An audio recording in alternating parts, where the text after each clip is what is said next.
Central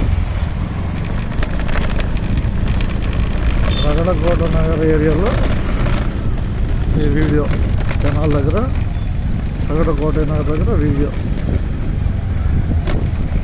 సాయంత్రం 6:27 కేంద్రీయ విద్యాలయం అంటారు ఇక్కడ.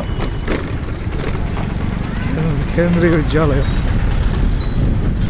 రగడకోట నగర్ ప్లస్ కేంద్రీయ విద్యాలయం. ఐటీఐ అంటే ఇండస్ట్రియల్ ట్రైనింగ్ ఇన్స్టిట్యూట్. నెక్స్ట్ వచ్చేది ఐటీఐ. ఈ ప్రాంతానికి ఈ రెండు గుర్తింపులోనే ఆటోమేటెడా ఐటీఐ చూడబోతున్నాం. గవర్నమెంట్ ఐటీఐ అంటే ఇదే.